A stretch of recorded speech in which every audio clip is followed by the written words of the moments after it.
L'avantage d'Emmanuel Macron, c'est que même quand il ne veut pas, hein, parce que parfois je pense qu'il ne veut pas, bah, malheureusement ça se passe mal quand même.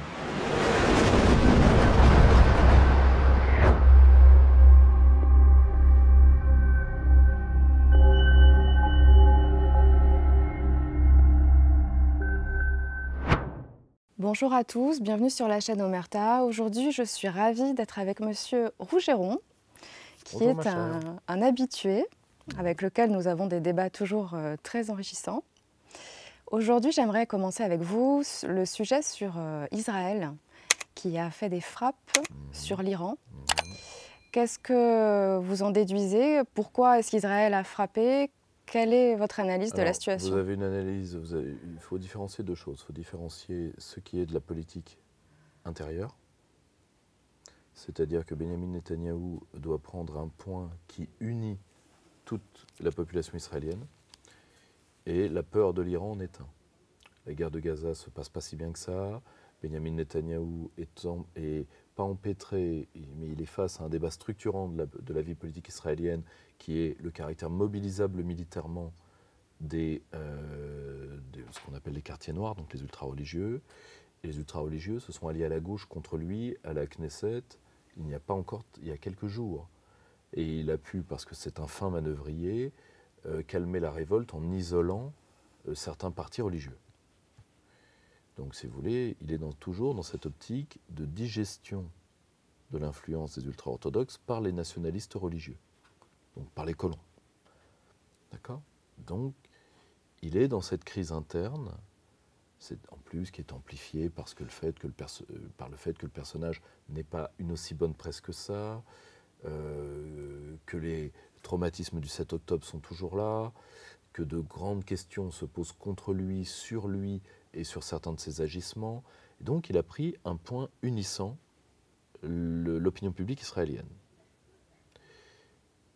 Sur l'échiquier international, il se rend compte que la relation américano-israélienne, même si Trump est très pro-israélien, il ne s'en est jamais caché, se distend. Pourquoi ? Parce que Donald Trump a un agenda particulier pour le Moyen-Orient, qui est ponctué par le processus d'Abraham, donc de rassembler autour de l'Arabie saoudite les puissances arabes dans une normalisation avec Israël.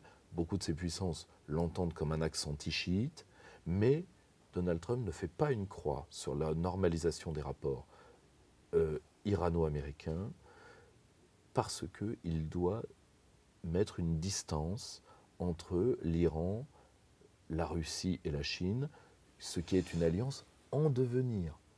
Il ne faut pas surestimer, si vous voulez, autant il y a une relation de dépendance de Téhéran à Pékin, économique, autant la relation inverse est totalement fausse. Mais je pense que dans les yeux, entre autres de Pékin, l'Iran est un partenaire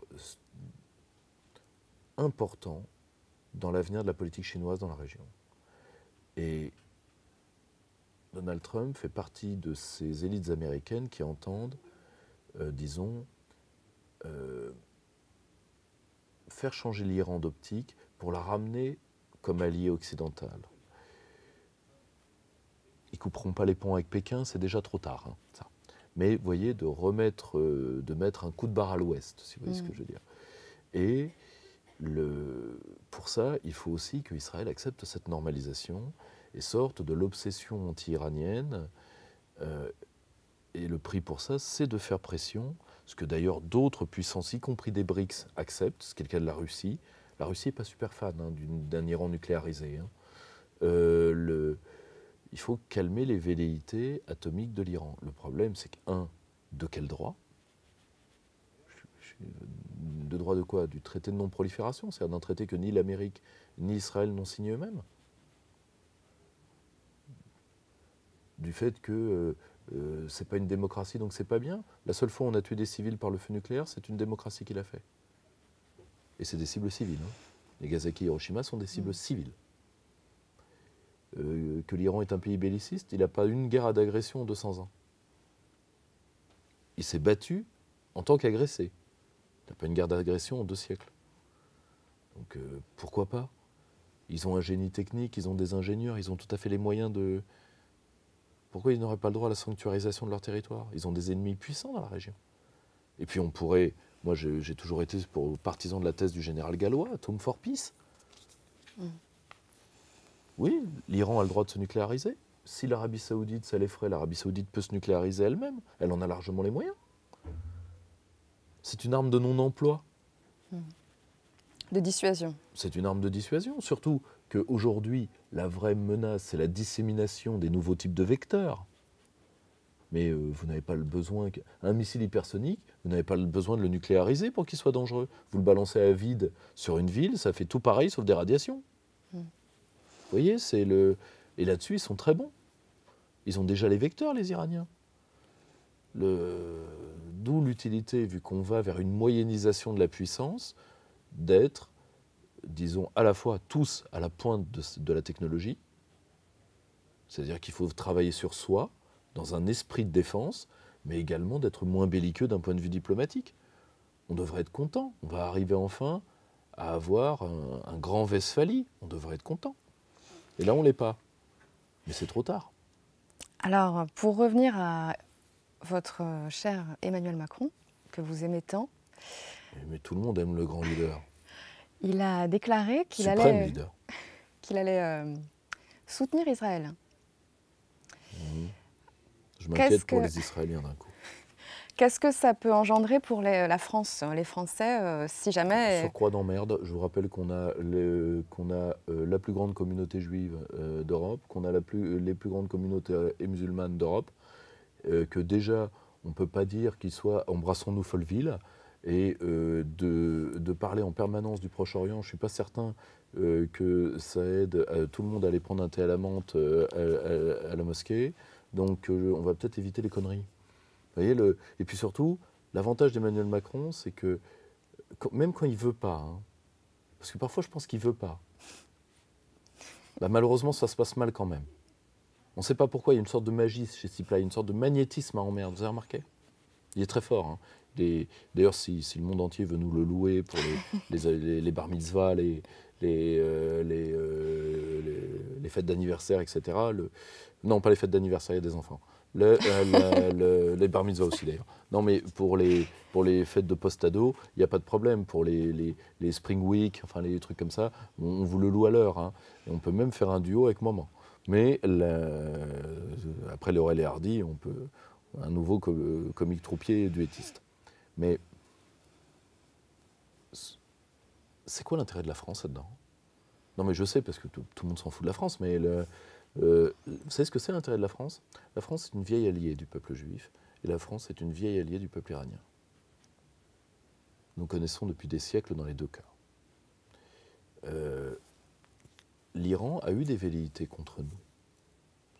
Ces velléités sont passées. Je comprends que certains de mes camarades veuillent le faire payer aux Iraniens. Je dis juste qu'on ne se venge pas dans notre culture politique, parce que nous avons une culture politique qui n'est pas une culture politique basée sur la vengeance, c'est-à-dire sur la responsabilité collective et transmissible. Nous avons créé quelque chose, une notion intéressante que nous partageons avec l'Asie orientale, qui s'appelle la paix. La paix, ce n'est pas le pacifisme. La paix, c'est être prêt dans un horizon de guerre à avoir un rapport normalisé avec l'autre. C'est-à-dire que la guerre devient possible politique, mais tout le reste, la politique reprend ses droits. On est d'accord? Dans ces cultures fondées sur la vengeance, ce n'est pas possible, vu que la paix n'est qu'un round, comme un round de boxe. Tu m'as eu, donc un jour je t'aurai. Donc résultat, dans ces cultures-là, la paix n'est pas possible. La paix telle que nous l'entendons. L'arrêt des combats est possible, ce qui n'est pas tout à fait la même notion. Or, ce qu'il faut bien avoir en tête, c'est que là, c'est ce qui nous pend au nez. C'est-à-dire que deux peuples, qui sont deux très grands peuples, pour des sommes d'incompréhension volontaire ou involontaire, pour des dynamiques de puissance non assumées d'un côté et non acceptées de l'autre, sont à deux doigts de se sauter à la figure, avec comme effet bénéfique pour tout le monde 0, et pour la France encore moins. Parce que nous, ça fragilise encore notre tissu national, point 1. ça nous fâche avec des peuples qui étaient nos alliés, ce qui était le cas des Iraniens, qui étaient entre autres l'un des Eldorado de certaines entreprises françaises, et ça nie notre rôle historique de puissance moyenne, qui est d'appeler tout le monde à une détente générale. En réalité, on est exactement dans un cas comme le conflit ukrainien. C'est-à-dire que nous détruisons les intérêts de la France pour une sorte de croisade morale qui doit cacher une soumission des autorités françaises à un agenda étranger. Bon, Emmanuel Macron étant l'homme de l'étranger. Bon, il est voilà, un xénocrate, c'est un xénocrate. Bon, il peut rien, pauvre garçon. Plus il vieillit, ou plus il se décompose, je vous laisse le choix des armes, pire c'est. Donc, la seule chose, c'est que ce n'est pas notre intérêt. Il ne faut pas y aller même avec un bâton. Je pense que je comprends tout à fait que certains veuillent venger nos hommes, que ce soit au Drakkar, etc. Mais je les appelle à la raison. Nous avons fait la même erreur face à Bachar el-Assad. Nous avons voulu faire payer à Bachar el-Assad les fautes de son père. Nous avons voulu faire payer au colonel Kadhafi des années 2000 les fautes du colonel Kadhafi des années 80. Alors que je rappelle que dans les années 80, on a assassiné sa fille quand même, pour lui faire payer. C'était assez cher payé. Mais et qu'on ne me dise pas que je méconnais le prix d'une goutte de sang d'un soldat français. Surtout pas moi. Là, si vous voulez, c'est le genre d'accusation que je n'accepterai pas. Par contre, on ne peut pas faire une politique de vengeance. Pas nous. Pas nous. C'est l'antithèse de tout ce que nous pensons. Alors, évidemment, Emmanuel Macron est très loin de ces trucs-là, parce que lui, tout ce qu'il veut, c'est qu'on le voit avec sa mousse. Le gros problème, c'est qu'il faut transférer ce jeune homme à des soirées mousse à Ibiza. Tu vois. Faut qu'il fasse quelque chose qui soit en rapport avec ce qu'il est, quoi. Parce que là, il va se mêler d'un conflit potentiellement nucléaire juste pour qu'on voit sa gueule. Donc, stop.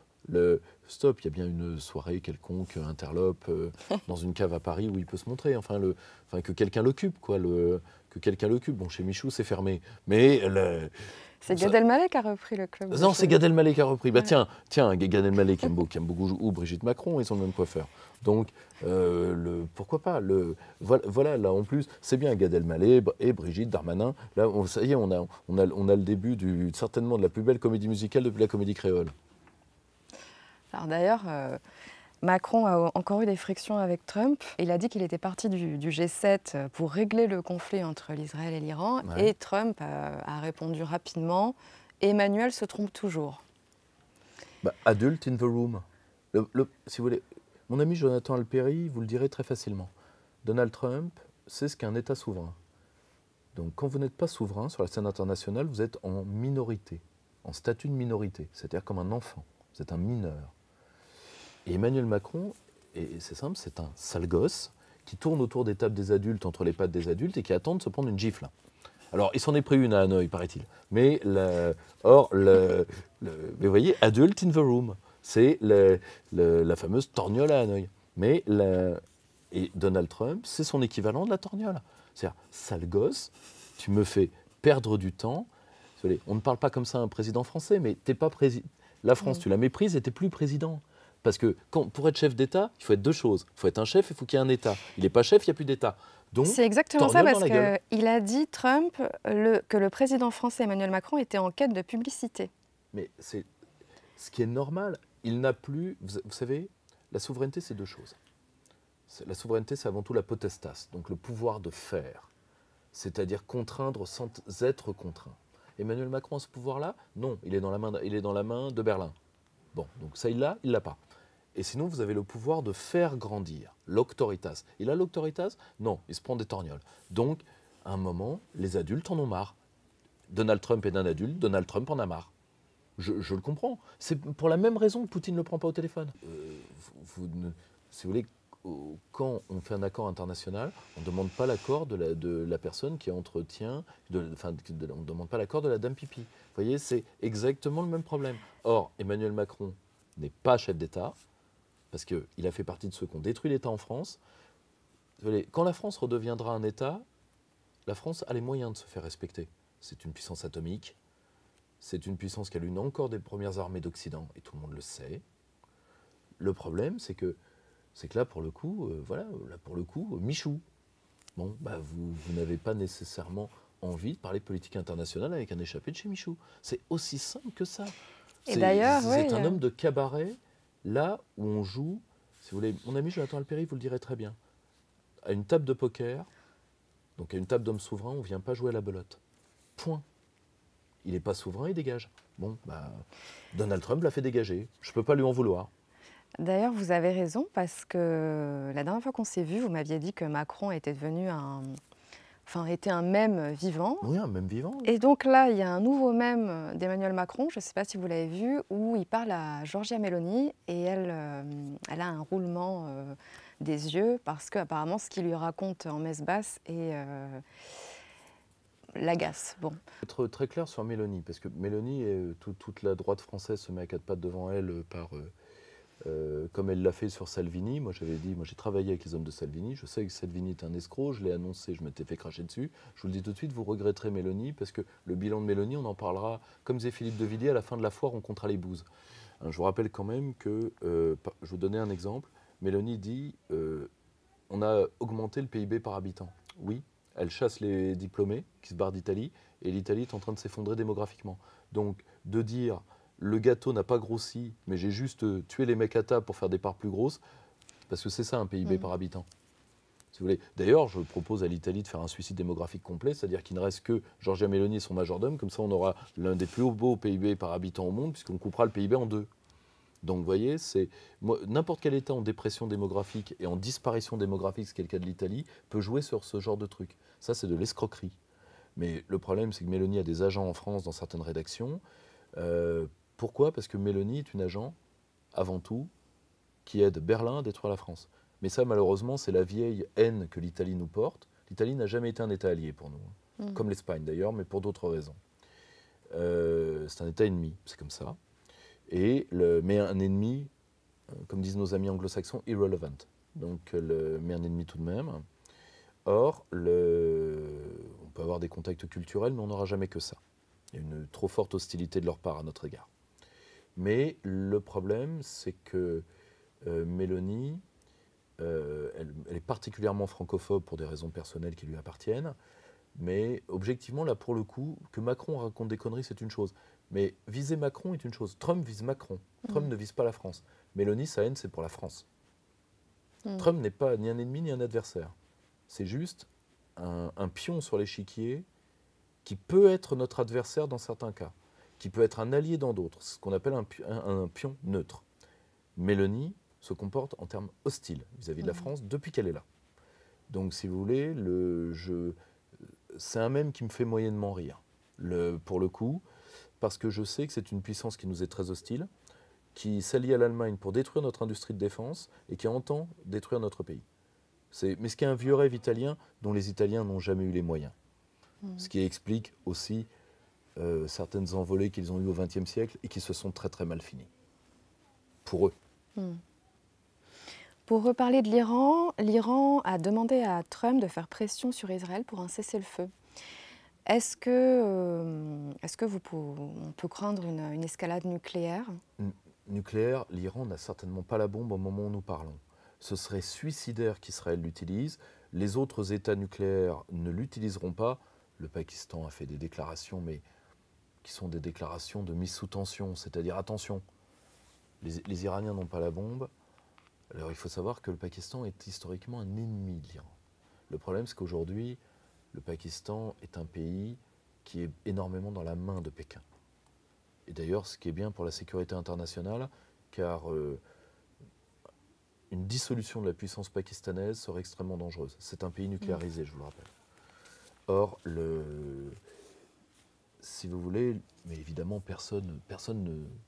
C'est pour ça qu'Emmanuel Macron a encore tort de vouloir donner la bombe, de protéger l'Allemagne avec la bombe. Personne ne liquide son peuple pour protéger le peuple d'à côté. Il faut arrêter. Ça n'existe pas, ça.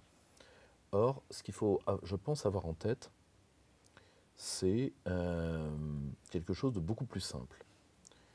C'est que, au maximum, ce que l'Iran peut faire, c'est couler 2 navires dans le détroit d'Ormuz Ce qui le bloque, c'est 20% de l'approvisionnement mondial de pétrole. Si Khamenei est tué, ou si les grands terminaux pétroliers sont visés, qui sont parmi les deux grandes faiblesses de l'Iran, c'est-à-dire son unité politique en tuant le personnel et certaines de ses infrastructures stratégiques. Là, il n'est pas interdit de penser qu'il le fasse. D'accord ? Il n'est pas interdit de le penser. Ce qui met Donald Trump dans une position très compliquée. Je dois vous rappeler que Donald Trump a 3 électorats. Alors, il n'a pas que 3 électorats, mais il a 3 électorats particulièrement sensibles à cette question. Les chrétiens sionistes, très importants dans l'électorat du Parti républicain, qui sont pro-israéliens pour des raisons que je qualifierais d'un philosémitisme à équilibre. Parce que je vous rappelle qu'ils sont dans une interprétation littérale de l'Apocalypse. Donc pour eux, il faut suivre Israël pour la faire disparaître à la fin de l'Apocalypse.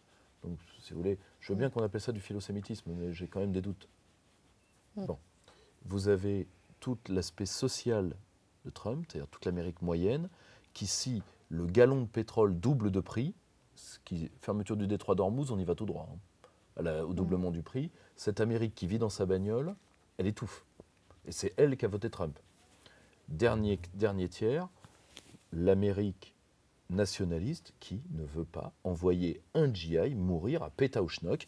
Et pour eux, l'Iran, c'est Pétaouchnok. Ils ont voté pour Trump pour ne plus revoir des boys dans des sacs à viande froide. Israël, c'est loin. L'Iran, c'est loin. Le Kansas, c'est près. Point. Or, vous voyez que si cette crise va trop loin, Donald Trump, au sein de son électorat, va avoir une dislocation potentielle. À 1 an et demi des élections de mi-mandat. 1 an de moins en moins et demi d'ailleurs. Et donc Donald Trump va tout tenter pour ne pas être happé dans ce... Mais je pense malheureusement que les Israéliens veulent vraiment que l'Amérique y soit. Mais ils freinent des 4 fers, ça se voit. Pour revenir à la France, votre ami Darmanin a récemment... Vous avez un culte des intellectuels, ma chère. Il a récemment indiqué qu'il fallait diviser par 2 l'assurance chômage. Pourquoi pas par 3 ? Non, mais pourquoi pas par 4 ? Non, mais voilà, ça c'est le genre de truc. Vous avez un conseiller qui a une narine propre et une autre ensablée, qui a dit tiens, j'ai une idée à la con. Et évidemment, comme le ministre n'a que ça à dire pour pouvoir faire de la presse pendant 2 heures, vous allez la couper sur quelle base ? Il y a 200 000 emplois vacants en France pour 5 millions de chômeurs. Le problème n'est pas là. Le problème, c'est de recréer de l'activité. Et recréer de l'activité, c'est quoi ? C'est protéger les industries naissantes. Bon, vous avez le contrôle de vos frontières ? Non. C'est de pouvoir, même si vous vouliez, allez, on veut faire la tronçonneuse Milei. Milei, vous savez quand même qu'il a fait perdre au peso argentin les 2 tiers de sa valeur pour pouvoir faire la tronçonneuse. Nous, on le peut faire ? On peut dévaluer, nous ? Non, on n'a pas la monnaie non plus. Ah, c'est raté. Alors, qu'est-ce qui nous reste ? Il nous reste, parce que si vous divisez tout, ce qu'on a fait en Grèce, sans souveraineté monétaire et sans frontières, vous allez avoir le résultat de la Grèce. La Grèce ne s'en est pas remise. La Grèce ne s'en est toujours pas remise. Point. Donc, c'est ça que vous voulez ? Faire payer aux populations une crise qui vous est imputable en ayant le concours Lépine de l'idée la plus stupide ? Parce que vous n'avez pas la frontière, vous n'avez pas la monnaie. Et comme vous n'avez pas les frontières, ça ne sert à rien de faire une relance budgétaire. Donc vous ne pouvez pas créer d'emplois. Vous n'avez pas la maîtrise de votre dette. Vous n'avez pas de souveraineté. Donc vous êtes un parking ouvert. Alors vous pouvez châtier les pauvres gens qui sont obligés d'être là. Mais vous ne créerez pas d'activité. Ah si, j'oubliais. Il faudrait aussi faire de l'énergie à pas cher à base d'énergie nucléaire. Mais pour ça, il ne faut plus être la poubelle énergétique de l'Espagne et de l'Allemagne. En maintenant artificiellement des prix hauts, là, des prix qui sont l'équivalent de, je crois, 200 € quelque chose le kilowattheure, alors qu'il est produit à 42. Vous voyez? Et qu'on accepte de payer ça pour faire plaisir à l'Espagne et à l'Allemagne, et surtout à l'Allemagne.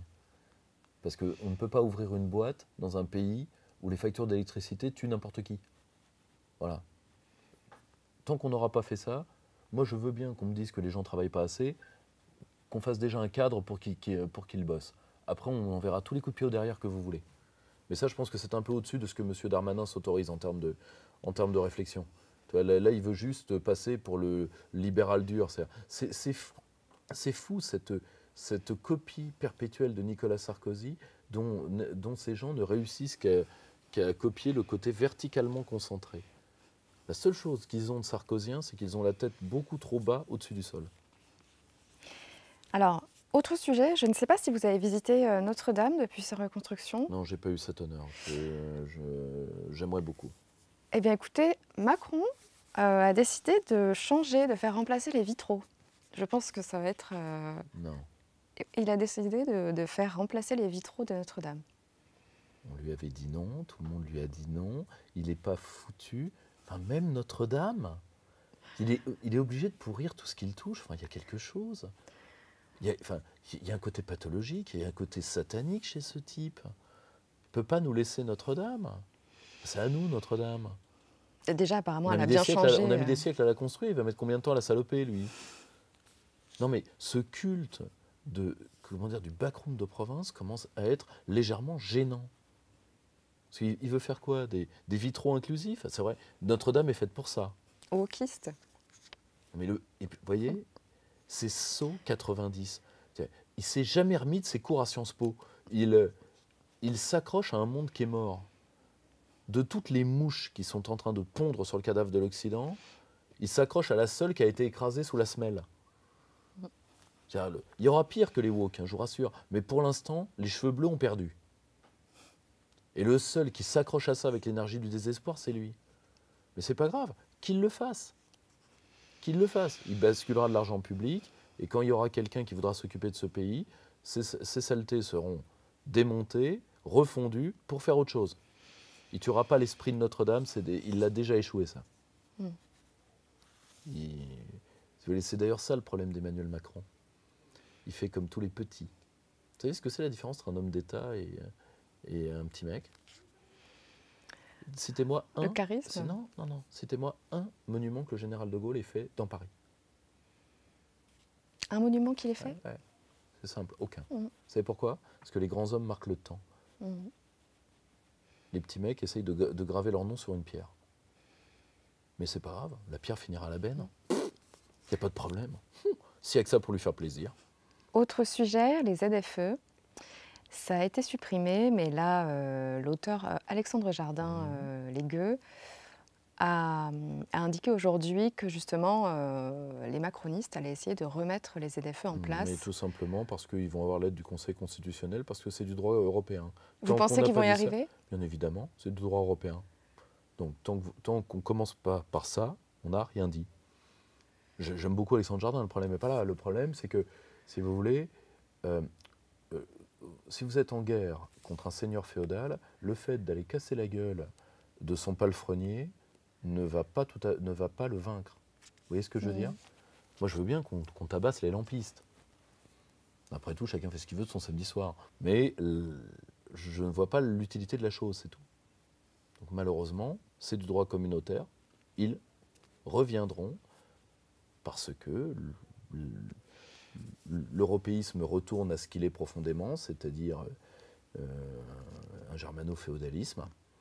C'est-à-dire que, eh bien, on va, alors avec la Libye de l'écologie, la Libye de ce que vous voulez, mais on va naturaliser vos positions sociales. C'est-à-dire que tu es, que tu resteras. Vous pensez, Alexandre Jardin dit que si les ZFE étaient mis en place, ce serait le début de la vraie révolution en France. De toute façon, c'est fait. Le problème, l'acte de trop, les élites l'ont déjà fait. Alors ce qu'il faut comprendre dans les théories du populisme, c'est-à-dire ce qui mène à une révolte, c'est que le peuple fuit le combat, parfois pendant des années. Il attend qu'une autorité, particulièrement en France, où l'autorité du roi s'est toujours interposée face à la violence seigneuriale. Contrairement à l'Angleterre, par exemple, qui a eu une révolution bien plus tôt que nous et plus violente. On va voir ce que c'est, hein, la Révolution anglaise. Mm. Quand les Anglais commencent à se foutre sur la tronche, attention, peuple de professionnels.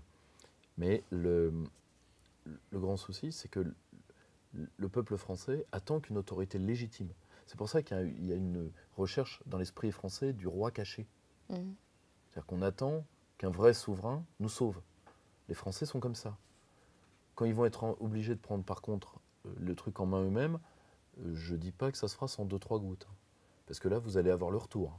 Ça va être saignant, hein, pour le coup.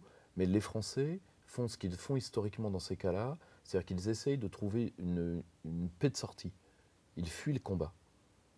Parce que les Français, contrairement à ce qu'on pense, c'est un peuple de guerre extérieure, ça c'est très net. C'est le peuple qui a gagné le plus d'histoires de victoires de toute l'histoire militaire. Hein. Mais ce n'est pas un peuple de guerre civile, contrairement à ce qu'on pense.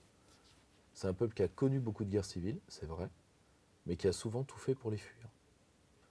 Chez nous, c'est des partitions au sein de l'élite qui créent la guerre civile.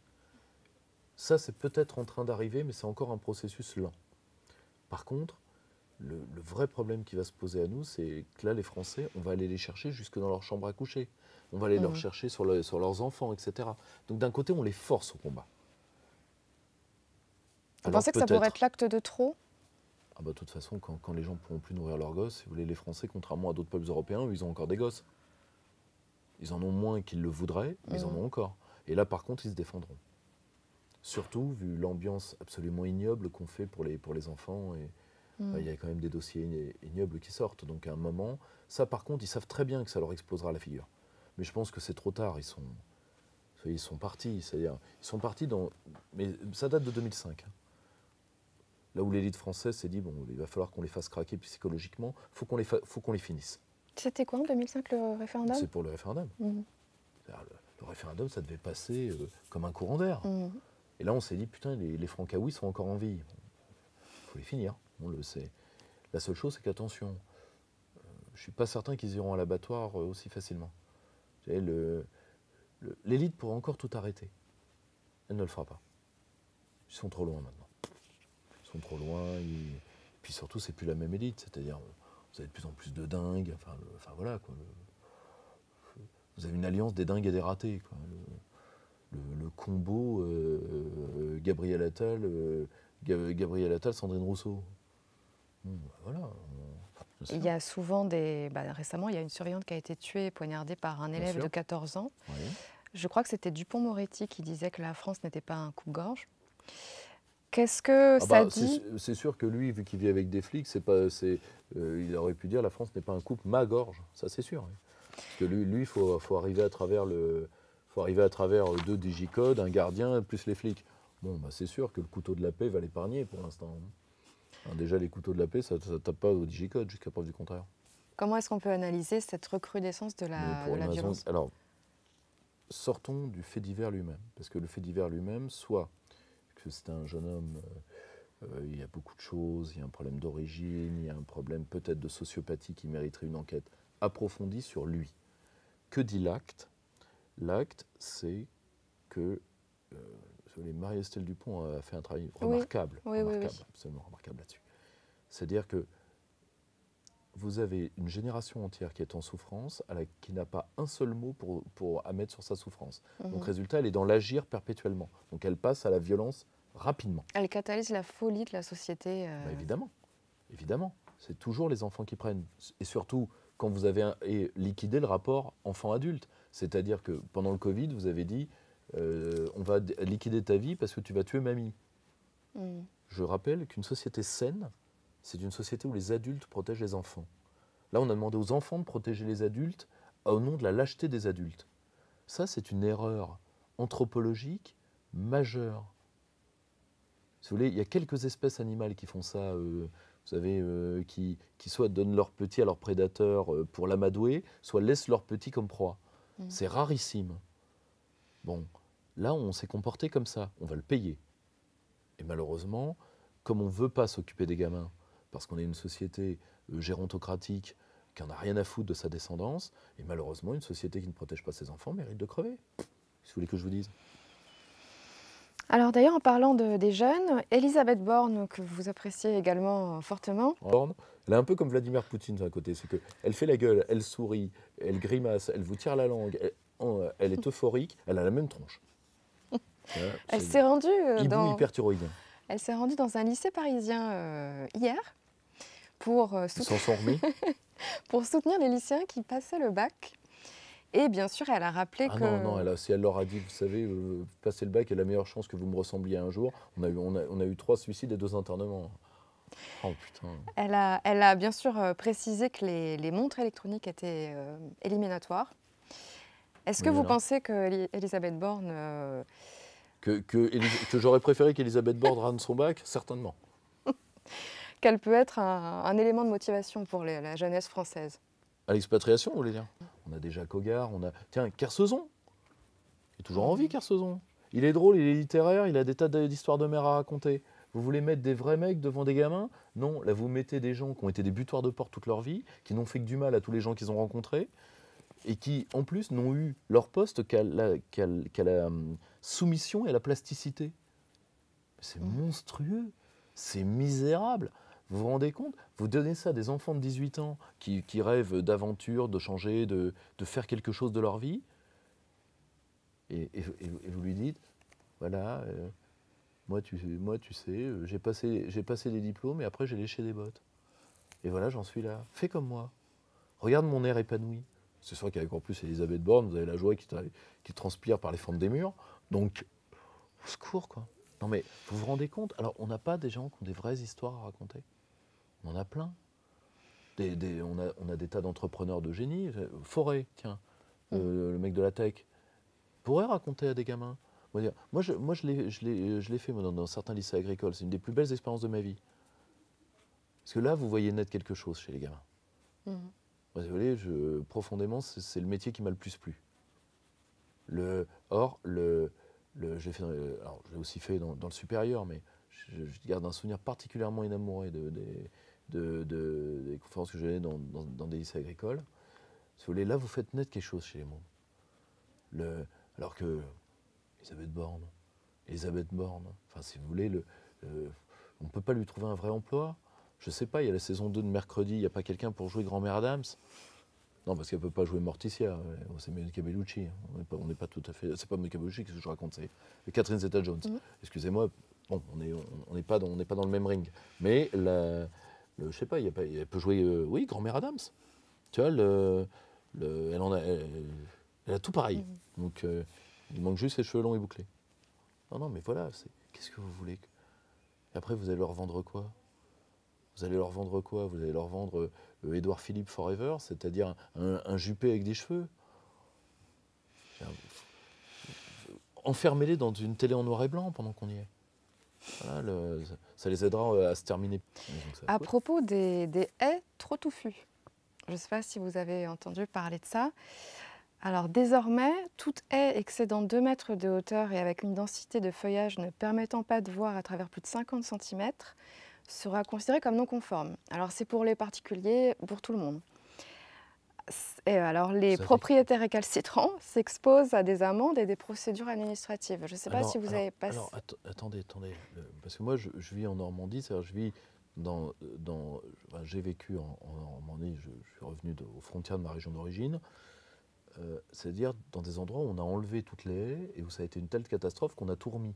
Parce que la haie, c'est à la fois une protection, mais c'est aussi un havre de vie naturelle. C'est là où vivent par exemple les hérissons. Comme leur nom l'indique, parce que nous on les appelle hérissons, mais nos amis anglais les appellent chiens de haie. Hein, donc c'est des espaces extrêmement importants naturellement. Donc il faut laisser à la nature ça. Il faut laisser à la nature et il faut laisser aux hommes de l'art. C'est-à-dire les jardiniers, les paysans, etc. C'est-à-dire les hommes qui vivent de ça. Sincèrement, le problème de... Là, l'énarchie est en train de devenir folle. C'est-à-dire que ce qui est normal, hein. Ils savent faire que ça, donc ils font du papier. Tu vois, là, pour le coup, il faut désadministrer, totalement. Plus d'institutions, moins d'administration. Plus de gouvernement, moins d'administration. Parce que le problème d'une administration, c'est que comme elle n'a pas d'ordre politique parce qu'il n'y a plus de politique, bah, qu'est-ce qu'elle fait? Elle réglemente.